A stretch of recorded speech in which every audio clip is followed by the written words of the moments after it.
population percentage belongs to the interval of numbers, parentheses, P1 minus P2, minus z-score based upon alpha over 2 times the square root of P1 parentheses 100 minus P1 plus P2 parentheses 100 minus P2 all divided by, oh, I'm sorry, let me fix that. I need to separate these two fractions. Okay. So this first calculation, P1 times 100 minus P1 is over N1, and this second one is over N2. So all that's in your book. And the only thing I've changed basically is putting the z-score, listing it that way. Instead of, the textbook again, they use 1.96 because they're assuming 95% confidence. If you're not using 95% confidence, then you've got to change this number.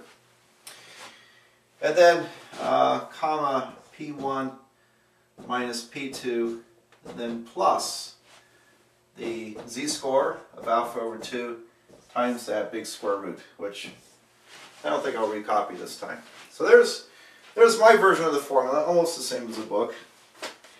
Now, what's my z-score? Well, z, if we're using 95% confidence, then again the alpha is 0.05. So the z-score based upon alpha over 2 is going to be 1.96 in this case. That's the z-score based upon a probability of 0.025. Look that up on page 648. Probability of 0.025, the z-score is again 1.96. Alright, so I am going to put 1.96 there.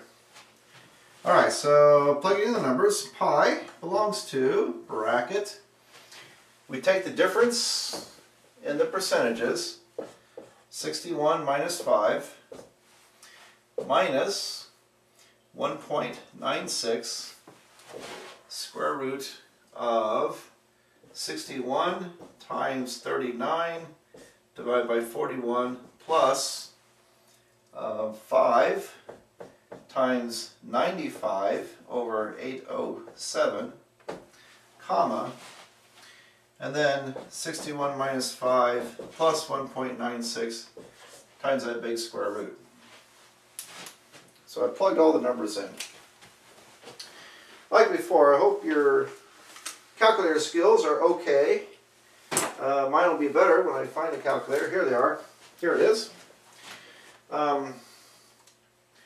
I'm going to punch in the calculation of the square root and hit equal and then take the square root. So I've got 61 times 39 divided by 41 plus 5 times 95 divided by 807. I'll hit equal. We get 58.6 and other stuff. I'll take its square root. I get 7.655 something times 1.96. And that gives me 15.00558. 15.0. Now our textbook has rounded the margin of error off to a full percentage point. So I'm going to go along with the book here. The margin of error in the book was 15. So let me make room for it. We ended up with, let's see here, do some erasing.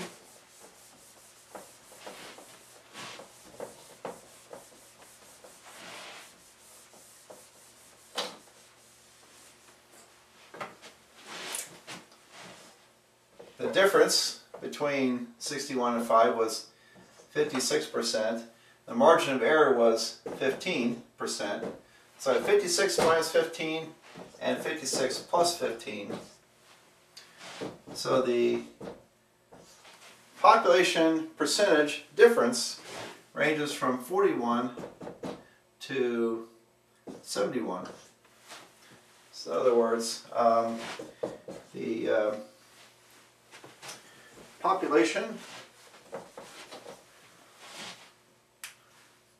a 95% confidence interval. I hope you don't mind me abbreviating it CI. 95% confidence interval is between, let me write this in plain English, between 41% and 71%. Alright, so that's the calculation, and I think that's what the book got. So let me verify that. You can verify that. And find the problem. Page 260. Yes, 41% to 71% was the confidence interval. So that's the interval for the difference. So how do you interpret this confidence interval? This is part B. There is a 95% probability that the difference between whites and African Americans in smoking the Newport brand of cigarettes is between 41% and 71%. Part C. Does it seem as if the two population percentages are equal to or different from each other? Well, you would say different, wouldn't you? Why different? Because 0 does not fall in this interval, does it? If there was no difference between the two groups of people smoking cigarettes as far as Newport cigarettes, if there was no difference, then the confidence interval would contain 0%. It doesn't. 0% actually is way outside that range, which is not a surprise because these are drastically different. But we did the statistics, and yes, indeed, there is a significant difference in these two groups and between the two means. Because, again, if there was no difference, the difference would be 0. 0 would show up in the confidence interval, and it doesn't. Okay, so that wraps up, I believe, Chapter 6 with some bunch of examples. There are 4 types of data that we analyze. We find the confidence interval for a single mean, for the difference between two means, for a single percentage, and for a difference between two percentages. So 4 different types of problems, all doing the same thing, estimating a population, either mean or a population percentage. And so I would think when you think about this chapter, think about how does sample size affect a confidence interval? How does confidence level affect a confidence interval? Think about the what is a confidence interval? And what would it mean to compare it to some other number? So you might think about those aspects of all this. Remember, you're not in this course really to do mathematical calculations. You're in it to learn this form of statistics at this level well enough to understand what you're doing, not just the calculations, but understand what it means.